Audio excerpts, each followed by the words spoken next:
Parev, I'm Hovel Chenorhokian, born and raised in Lebanon, a French citizen since decades, and proudly Armenian. Years ago, journalists from Armenia's H1 TV station visited me to record an interview about my family.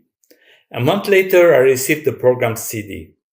Seeing for the first time the program's title, Armenians by Descent, I was both surprised and concerned. Would the H1 and the Armenian administration downgrade us to merely Armenians by descent? That's how it was and how it remains. There is them and there is us.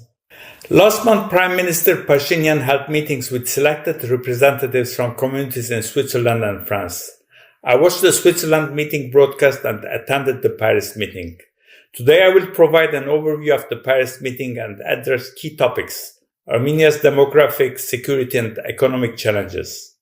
Based on my 25 years of experience in Armenia and diaspora, I will make intriguing revelations and reflect on our challenges.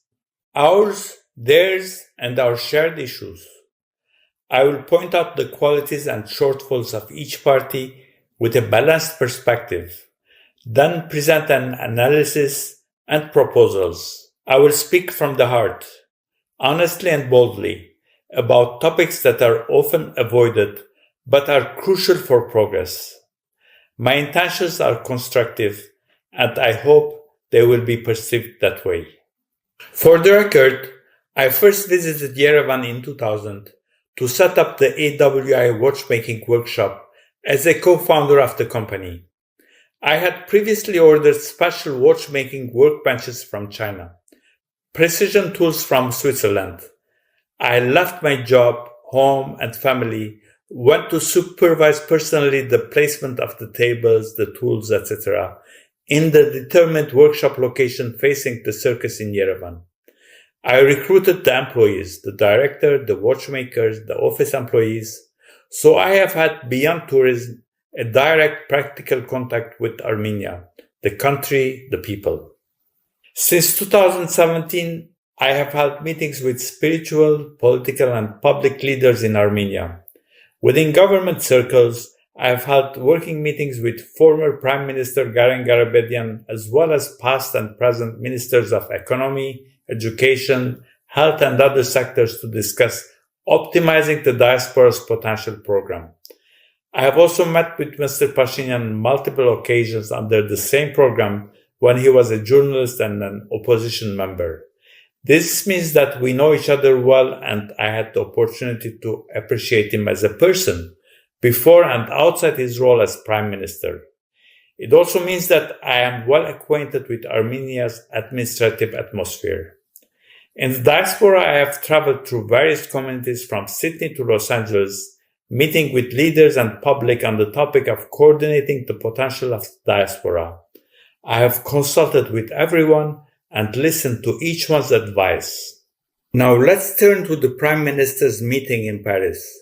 First, the Prime Minister spoke without translation, while guests, many of whom did not speak Armenian, were not informed that the speech would be delivered in Armenian. Second, leaflets titled Crossroad of Peace Project were distributed, which I assumed was intended to be the main topic of the agenda, yet it was not discussed. The most striking aspect was the heightened level of security. Surprisingly, we were required to leave our phones, bags, and even watches at the entrance. Among the guests, art photographer Lydia Kasparian was particularly disappointed when her camera was confiscated at the entrance. As a result, the only available information about the meeting was the version distributed by the Prime Minister's office. You can view it here. At the Zurich gathering, several of my acquaintances were present. Vahe Gabrash, the first Swiss Armenian among the attendees, Vartan Sirmakesh, Mike Baronian, Viken Cheterian, and other distinguished individuals. At the Paris meeting were present two clergymen, Reverends Joël Mikaelian and Gilbert Levonian. Also in attendance were Sophie Devedjian, the widow of Patrick Devedjian, Anush Toranyan, Ara Toranyan, Denis Shorkayev, and Daniel Kurchan. In the second row sat Ara Aronian, the president of Armenian Foundation of France, Bedros Terzian, and other distinguished figures. After his speech, the Prime Minister responded to questions from the attendees. The answers were often ambiguous and misleading, consistently circling back to the notion that peace is Armenia's foremost necessity. By saying this, the Prime Minister may have wanted to justify the concessions he made, some of which were symbolic, such as replacing the Ararat coat of arms with Aragats. Others were weighty, such as ignoring the right of returns of those displaced from Artsakh and the government's unacceptable indifference towards the prisoners of war in Baku. One of the most notable questions was that of Tikran Yegavian. He explained that he understands how advocating for the Armenian cause might not be beneficial for Armenia and suggested a division of roles, akin to a good cop, bad cop strategy, where the diaspora takes on the responsibility of pursuing recognition of the Armenian genocide and defending the right of return of those displaced from Artsakh. The Prime Minister is likely in a difficult political position, which is why Dikran's questions seem to irritate him. He responded with a lengthy explanation, again emphasizing that peace is what we need, without actually addressing Dikran's proposal. The Prime Minister's main message was very clear and unambiguous. He is the Prime Minister of the Republic of Armenia only and not of the entire nation. His role and mandate are focused solely on guaranteeing the security and well-being of the citizens of the Republic of Armenia. In simple terms, he is not in charge of the diaspora, which, in my opinion, was a very logical and legitimate clarification. However, the Prime Minister conveyed this simple message through a long, complex statement, saying that an ideological transformation is taking place in Armenia these days, and so on, which made his straightforward message incomprehensible. Regardless of the current political situation, the Prime Minister's position and style were generally condescending and hurting. He pointed fingers at us regarding two matters. First, he stated that if we failed to preserve our language and schools, it was not the Armenian government's fault, and made it clear that Armenia cannot take responsibility for supporting the diaspora schools. Regarding our schools, should the Prime Minister blame the century-old AGBU for redirecting its funds and resources towards the homeland at the expense of the diaspora schools? Instead of disregarding, wouldn't it have been more appropriate for him to acknowledge the foundation's contributions one day, perhaps by shaking Mr. Setragian's hands sincerely and offering a heartfelt recognition? Second, he criticized us for contributing only $500 million to the Pan-Armenian Fund over the past 32 years. At the Paris gathering, the Prime Minister brought forth as witness Mr. Terzian, a man of his father's generation. That great man stood up respectfully and affirmed, "Yes, Mr. Prime Minister, only $500 million, apart from the funds raised during the 2020 war." I should mention that Mr. Terzian is a highly respected economist specialized in energy and petroleum. He has been invited since decades as an expert by French state television and international networks. He does not seek titles or medals, and his dedication to his mission remains steadfast, unaffected by shifting winds or waves. Only $500 million, if we set aside the $1 billion contributed by Chenorhokian, as well as the contributions from charitable organizations such as Idea Foundation, AMAA, AFEAN, COAF, Hovnanian, FAR, Izmilian, Tashir, Tüfekyan, Tumo Foundation, and many other diaspora organizations whose funds, if not entirely, then overwhelmingly are directed towards Armenia. The Hovnanians, while establishing and maintaining one school in New Jersey, have contributed a $500 million endowment fund to the Republic of Armenia. I should mention that Edil Hovnanian, who personally leads the Birthright Armenia initiative, has so far brought 3,000 youths to Armenia through her dedicated efforts. However, Birthright Israel's number is 900,000. The key difference is that Mrs. Hovnanian carries out this work single-handed, while the Jewish community operates under a unified leadership. 900,000. Can we reach the range of hundreds of thousands in a few years as well? We can, but only if we cooperate. We're getting off topic. The 4 bus drivers of our Toulouse school in France had collectively sent 200 euros from their modest and limited means to the family of a martyr of the Artsakh war. However, the 4 successive leaders of Armenia who have not experienced the feeling of being deprived from a homeland have not reflected on the fact that for many diasporas the homeland is a precious, sacred relic, and that the interests of the Republic of Armenia require that these people be appreciated and not despised. Furthermore, even the widow who out of her poverty put 2 pennies in the treasury also deserves recognition. Having said this, the Prime Minister's position is understandable. In 2024, the 7 million strong diaspora contributed $15 million to the Pan-Armenian Fund, which amounts to 0.2% of the state budget. And with that, we expect to become the owners of the state. We do not pay taxes, and we demand seats in the National Assembly. We have not suffered war casualties, yet we demand that they continue the war. What gives us such rights? The Prime Minister's irritation is understandable but unwise. The low engagement with the Pan-Armenian Fund has its reasons, and if our goal is to build up, to increase exponentially the Birthright Armenia enrollment, this can only be achieved through cooperation, not by mutual accusations. To answer those who had asked for my opinion about the meeting, prior to the gathering, the Prime Minister's goal and his expected meeting results were unclear to me. At the meeting, the Prime Minister announced that he had come to seek the diaspora's approval, without clarifying what approval he meant. So I did not see the purpose of the meetings, and their outcome was largely negative.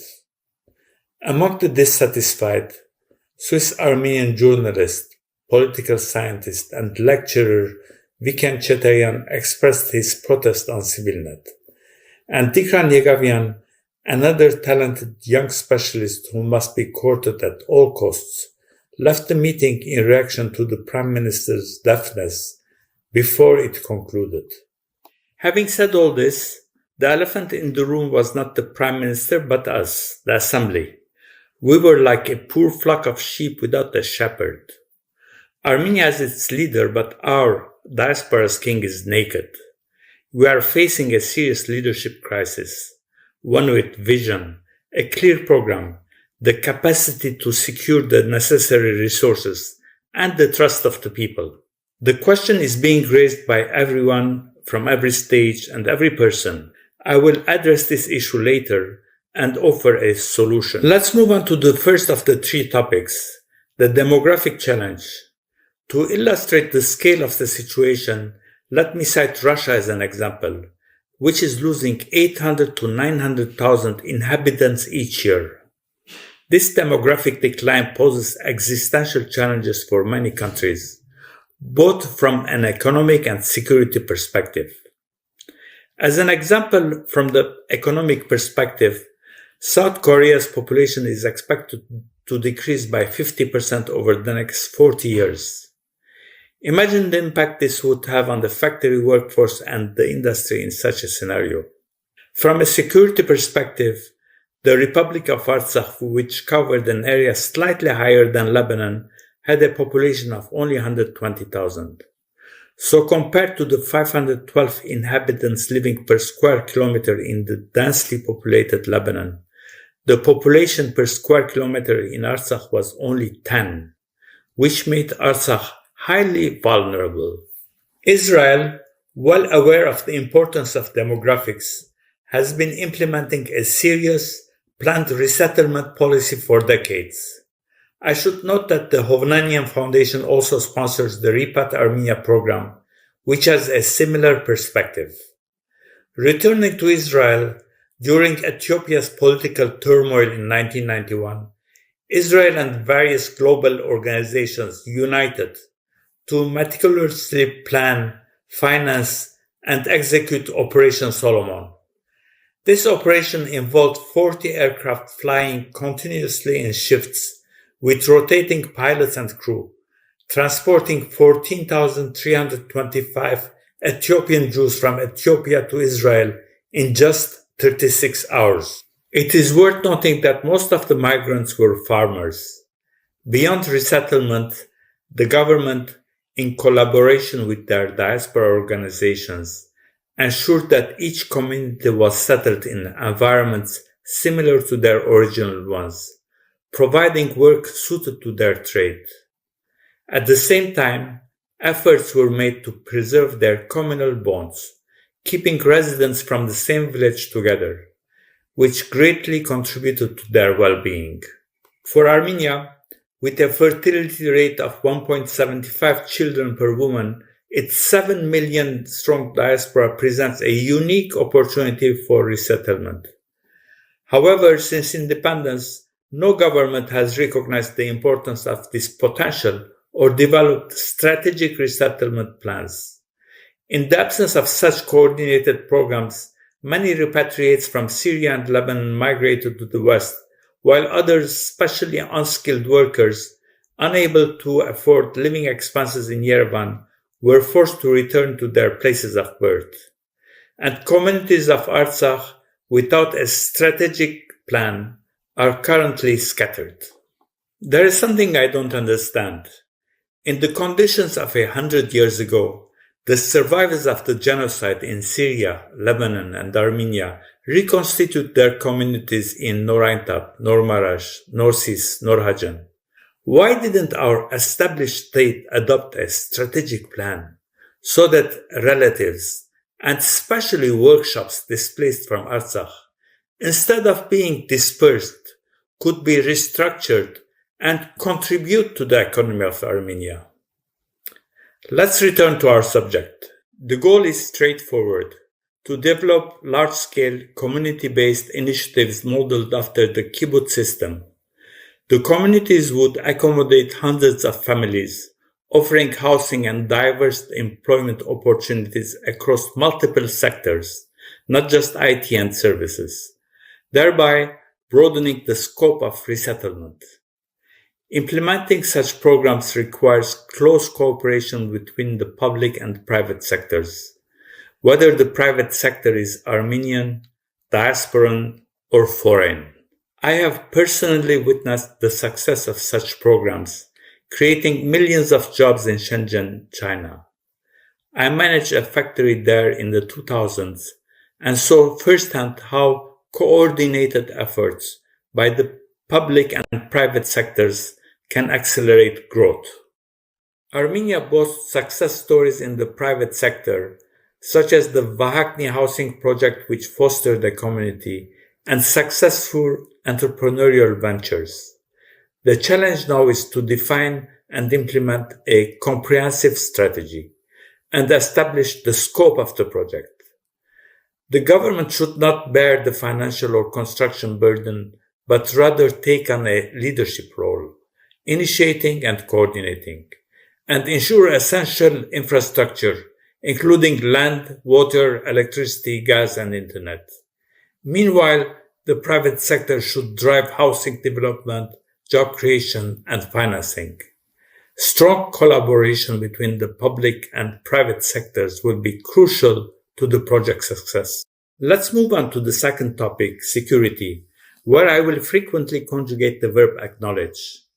To begin, let's go back to January 2018.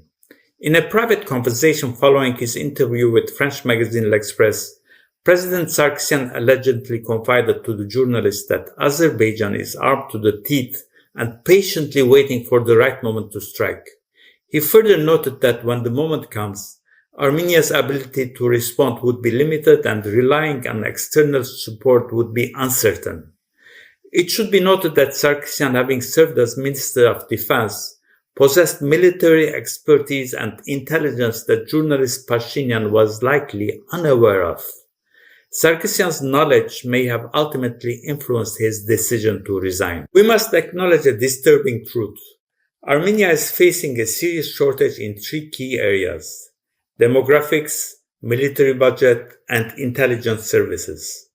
Additionally, we are also dealing with administrative inefficiency. I should note that, based on my personal experience, I consider disorganization to be a culture deeply ingrained in our state over the decades. This is not a reflection on our esteemed prime ministers or ministers, but rather on the government infrastructure and administrative framework. The current government has inherited this culture of disorganization from its predecessors. Therefore, if we are to hold them accountable for the disastrous disorganization during the 2020 war, it should be for not making sufficient progress in reforms between 2018 and 2020. Now let's reflect on the past, analyze the golden opportunities we missed, and consider the current geopolitical realities and the unstable situation. Let's begin by examining the opportunities we failed to seize. On February 3, 1998, Levon Bedrosian resigned at a critical juncture when a peace agreement was on the table. The proposal included returning 5 of the 7 buffer zones we controlled in exchange for Artsak's autonomy.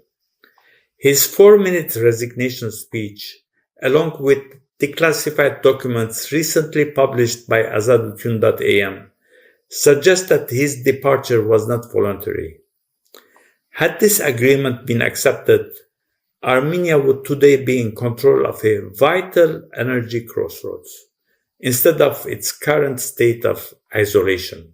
On April 10, 2015, just before the centennial commemorations, U.S. Secretary of State John Kerry conveyed another interesting peace proposal offered by Turkish Prime Minister Ahmet Davutoğlu to the Armenian government. However, our government failed to respond. On August 30, 2023, a Russian analyst answered to my question about what could lift the blockade of Lachin. The analyst anonymously said that Presidents Putin, Aliyev, and Erdogan were all three pursuing one thing, and that was the opening of the trade routes, which was already mentioned in the 2020 ceasefire agreement signed but not implemented by our Prime Minister. Citing the opening of the Russia-Persian Gulf corridor that week, the analyst highlighted that these routes had the greatest strategic interest among all for Russia.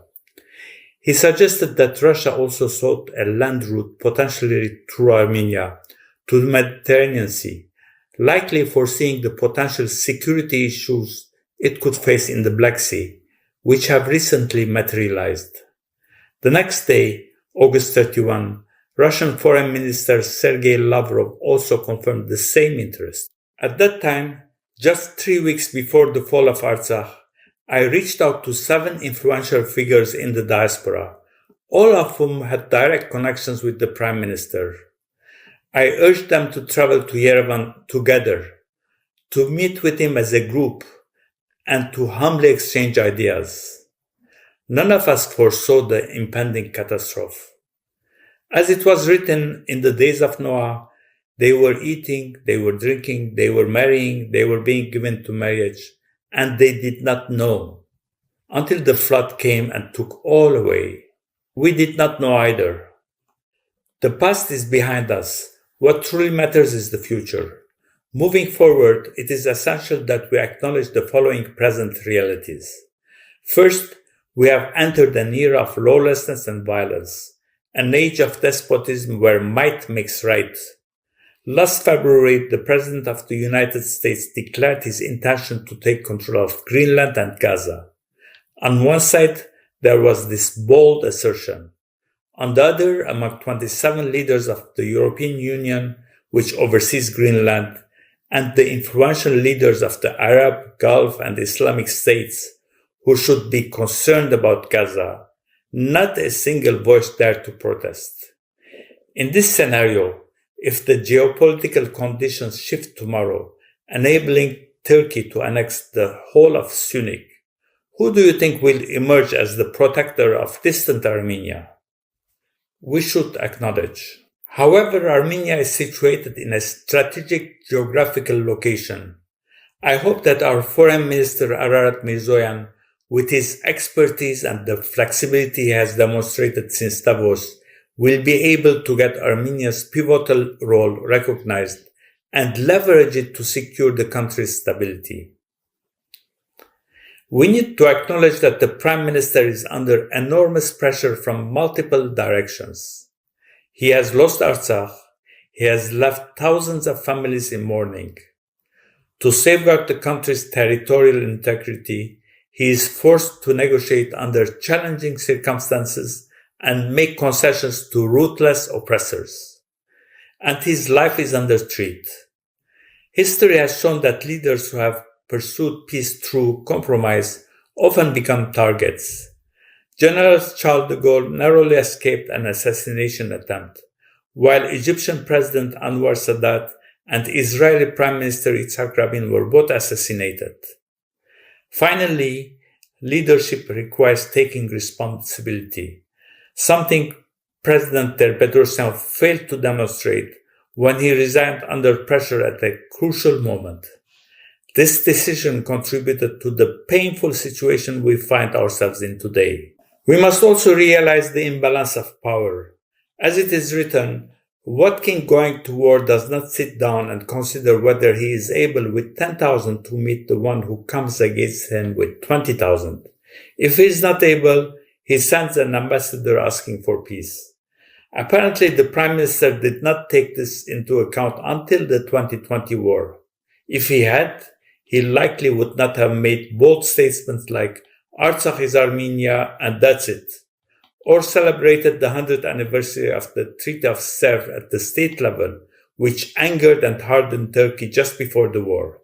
In fact, the opposition was unaware of the power imbalance. You can listen to the statement from the ARF here. But what should we do now? Blame one another? We must acknowledge that the Prime Minister is at the helm of the car we are all in, and the roads are extremely dangerous. And with all my due respect to all the distinguished politicians and political analysts demanding his immediate resignation, no one has proposed a solution to close the gap between our 1.4 billion defense budget and Azerbaijan's 5 billion. Nor has anyone presented a viable candidate for Prime Minister. The Sirpazan made his noise, but we no longer hear about him. Apparently, he wasn't far-sighted as he seemed. I would like to note that according to an article of the French law, when the country's territorial integrity is under threat, disloyalty to the government and the state institutions can be classified as a criminal act, a state crime, and even treason. If this law were enforced in Armenia, or if we were simply logical and aware, there would be no room for the opposition in our current situation. However, some claim that everything that transpired was part of a plan from the outset. Having known the Prime Minister well and seen him as a straightforward, idealistic person, I do not find the idea of conspiracy plausible. Time is not our ally. In 1998, Armenia had the opportunity to become a key crossroads and generate revenue from the gas pipelines. However, as the years passed, conditions deteriorated and delaying negotiations proved costly.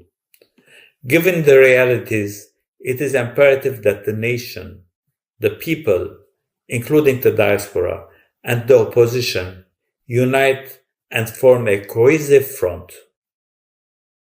Let's move on to the third topic, economy. In 2013, I helped the 20-year-old young Irina to secure a job at a jewelry factory in Moscow that employed 1,000 workers.